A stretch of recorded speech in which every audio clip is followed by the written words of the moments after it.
धन्यवाद देवी भारत वर्षर यशस्वी प्रधानमंत्री नरेंद्र मोदी जी एवं मान्यवर मुख्यमंत्री मोहन चरण माझी को जे all Odisha AYUSH doctors association कर गोटे बहुत पुराना दाबी एवं one of the commitment of our election agenda जे आमे पावर सरकार को आसिले लोकों को सरकार को आसिले आमे आयुष डॉक्टर जो पारिश्रमिक अच्छी दरमा को वृद्धि करूँ एवं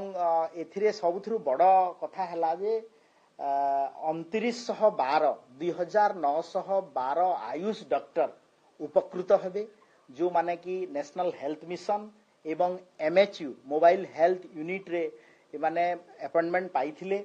एवं विशेष करी आमे जदि स्ट्रक्चर को देखिबा ताहेले जो माने एई दरमा एनएचएम आउ एमएचयू रे जो माने थिले जेतिकी पाउथिले तार 2 गुण बढ़ा जाईछि एवं एथिरे विशेष करी आपण जदि देखिबे जो माने रेगुलर मेडिकल ऑफिसर आयुष रो अपॉइंटमेंट हेथिले तांको सहित एट पार करा जाईछि एवं विगत सरकार आयुष डॉक्टर मानकु जो बड़ा अवहेला करूथला आजी आम सरकार डबल इंजिन रो सरकार भारतीय जनता पार्टी रो सरकार आयुष डॉक्टर को उचित सम्मान जणाइछि एवं तांकर दरमा को वृद्धि करा जाइछे एटा गुटे बड़ मोराल बूस्ट दबो all Odisha ayurvedic doctors association को एवं यहा आमे मु भाबुछि जे आगामी दिन रे से जो भला परिश्रम करथिले विशेष करी कोविड कथा यदि मने पकेइबे से माने राति दिन खटिथिले एवं विगत सरकार तांको कथा सुन नथिला किंतु आम सरकार ताको गुरुत्वर सहित नेइछंती एवं यहा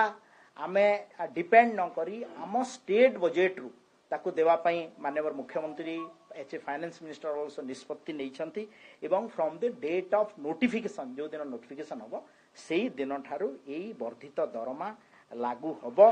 तो मु आशा रखुची जे आयुष क्षेत्र रे आउ पादे आगो को जाई ओडिशा सरकार आयुष डॉक्टर को आज उचित न्याय प्रदान करिसंती थैंक यू हम आज तो गवर्नमेंट अप्रूव करिसंती माननीय मुख्यमंत्री तो आमे डेट ऑफ नोटिफिकेशन जे दिन तो लागू हबो निश्चित भाव रे एटा तो गोटे बड़ माने ऐतिहासिक निष्पत्ति सेनु पुणी थरे माननीय मुख्यमंत्री मोहन चरण माझी को धन्यवाद सर केते न अतिरिक्त बोझ सरकार को या पर आमे पाखापाखी इयरली आमे हिसाब करथुलु जे 2912 जन जो उपकृत हेबे आयुष डॉक्टर आयुर्वेदिक होमियोपैथी एथिरे सरकार को अतिरिक्त बोझ एनुअली 104 कोटी 90 लाख 40 हजार टंका अतिरिक्त बोझ हबो जोटा कि स्टेट बजेट रु मिट करा।